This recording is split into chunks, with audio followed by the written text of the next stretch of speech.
Hi, this is Gavin, and welcome back to the Sound Project.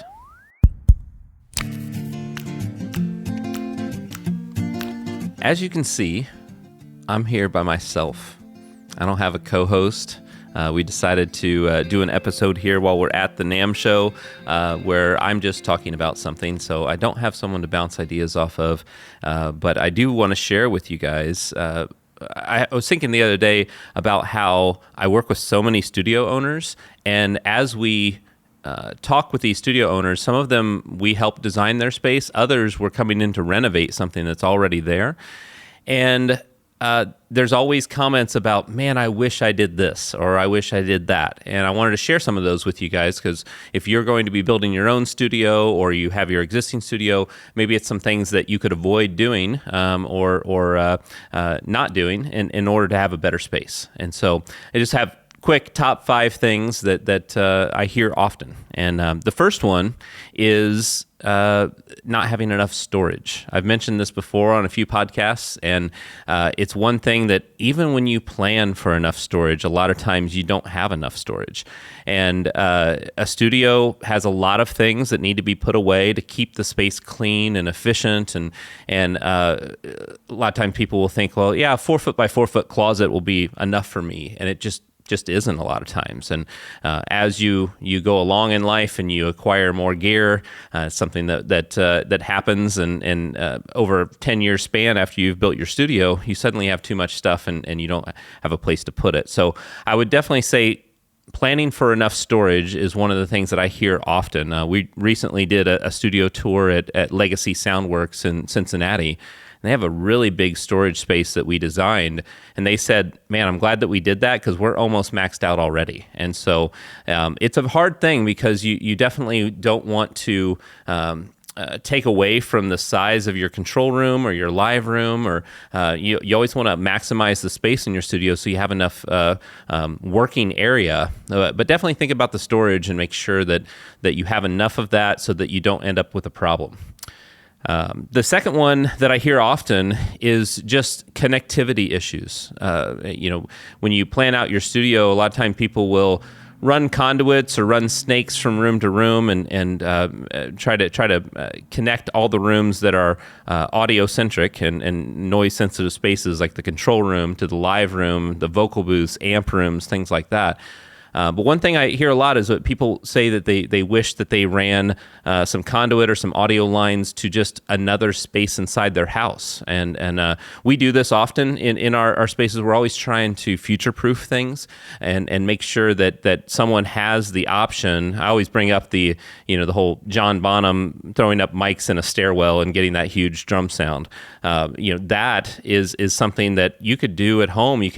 It doesn't mean that those spaces have to be perfectly tuned and acoustically relevant, but it could be a cool effect to be able to throw onto your song. So I like to run conduits to living spaces, family rooms, kitchens. We've even done run conduit to bathrooms, and just to be able to have an extra space that's a little bit more reverberant or has some different character to it. And so we just hear that a lot, where people are like, man, I wish I would have. When you're doing conduit at the building phase, it's very easy to run PVC, and it's cheap, and the drywall and the walls have not been put up yet, and so you have easy access to do that. So to do it after the fact is much harder, but also you end up creating weak spots in your isolation potentially if you do it after the fact. And so anything you can think ahead to run as much conduit as possible, even if you never use it, it's just easy to do it from the get-go, and I think it's definitely worth doing. So I'm going to pause right here to see if I have any comments from my co-host. Okay, no. I guess we'll just continue. It's honestly a little weird to do an episode by myself, and so I'll appreciate your guys' patience with this. But I don't have any ideas to bounce off somebody else. We're going to go to the next one. Next one is natural light in your studio. And so this is something where there's a reason there's a joke about having like working on your studio tan. That's usually for all of us that when we're spending a lot of time in the studio, we're pale because studios don't have a lot of natural light. And they don't have a lot of natural light, usually because that can add expense to a project, because if you want windows in your space, it's going to be a little harder to isolate them, and usually have to do a double paned window and use laminated glass and have a big airspace in between them, and it can just be a costly thing. And then also windows are a reflection point, and so the more reflective materials that you have in your room, it could make some challenges acoustically. So I think that having natural light is a big thing, and I've actually heard this from Tyler Joseph from 21 Pilots that we did a studio for.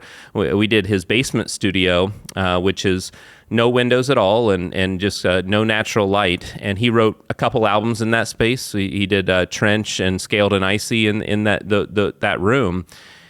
And it's a great sounding space. It had a cool vibe. But for the next album, he said, man, I just really need some natural light. And so we ended up converting a sunroom into a studio that we went from no light to, I think there's 15 windows in that space. But it was just something that personally, for his creativity, he just said, I really need to have natural light for this next writing session. And he was able to get that with this space. Luckily, in his case, he didn't have isolation concerns, so we didn't have a lot of expense trying to beef up those windows. And yeah, acoustically, there are some challenges with that too. Having 15 windows in a space is going to be different than if you can control that with less. But yeah, we're doing so many studios from the ground up these days, and it's one of the first questions that we ask. We say, hey, what about some natural light if we're building a separate building or an addition to a house?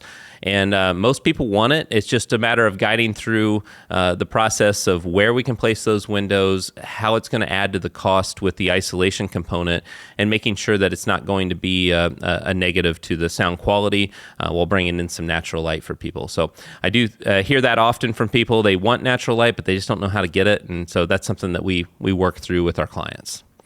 I'd say the number four. Number four on this one is to have a bigger control room than they planned for. And we hear this from clients a lot because obviously live rooms are you want to have them really large and be able to track an entire band in there if you want, and have a lot of space. And obviously the bigger the room is, the better the low frequency response is going to be. Sometimes the more ambience you're going to get and more reverb and echo if it's a live room that you want that kind of character. But by doing that, sometimes the control room is the space that gets neglected, and it gets to be a little smaller. And I personally try to lobby for a larger control room if I can, because the larger the control room, the better that low frequency response is going to be. It makes our jobs a lot easier, creating a really accurate listening environment. But there's some sacrifices. So sometimes that control room shrinks, but almost every time that control room gets a little smaller, that's when I do hear from the clients down the road where they're happy with the space because we make adjustments to that and we make it sound as good as possible.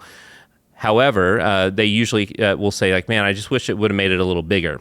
Now, one reason for trying to make a control room bigger too, sometimes it has nothing to do with the sound quality of the space, and it's more so because the control room is the space that everyone wants to hang out in. If there's a band there and then friends of the band or what have you, everyone wants to hang out in the control room. I always tell people it's similar to the kitchen when you have a party at your house. Like, everyone always ends up in the kitchen holding up a counter and talking, and even though there's comfortable couches nearby, like, the kitchen is where people want to be. And the control room is the same way. Like, everyone wants to hang out in there. And so if the control room's too small, it has acoustical ramifications, but also it's more cramped and a little more claustrophobic when you have a lot of people in there. So making that control room as big as you can get away with, given the space that you have, is going to be something that you won't regret down the line. And then, the fifth one that I hear often is that they wish they had more isolation. And this is a tough one because it's not an easy fix after the studio is constructed. Because anytime you're trying to isolate a space, it's always it's a construction approach where you have to add mass and add decoupling and things like that. It's not as easy as just throwing up some acoustical panels and then suddenly you have more isolation. It's way more involved than that. And I would say that for the people who want more isolation than they originally had, we hear this a lot where maybe they went through a life change and they suddenly, when they started their studio, they were single, and now they have a family with kids, and it's harder to be able to work and not have distractions. So trying to, I always tell people when it comes to isolation, you want to do as much as you think you're going to need, and maybe just a little bit more than that. But you don't want to go overboard, because every decibel that you block that is higher than what you need, it's just wasted funds. And so we're always cognizant of the budget on a project, and we want to make sure that we're using your funds to the best of their ability. And when it comes to that isolation piece, we design wall structures and ceiling structures and floors to give you the amount of isolation that you need, and no more than that, or just a little bit more than that. But for those who have, maybe it's a cost consideration a lot of times, where they take out some portions of it just to be able to afford the build, but then down the road they may wish that they had more isolation. So that's a big one that I would say to really consider that in your design and your construction process, because after it's done, it's really, really difficult to improve isolation. You can do some minor things like getting a better door, or doing some better seals around the door, or putting in window plugs in windows that you have. But when it comes to the overall shell of the isolation structure, it's hard to improve that later. So it's something that you want to do right off the bat. So this one's a little bit shorter episode. I just wanted to share those 5 tips with you on things that I'm hearing from studio owners. And so in the comments section, like if you've done your own studio and you have something that you wish, or that you regret doing, or you wish that you had done, please drop those in the comments, and we'll see you next week.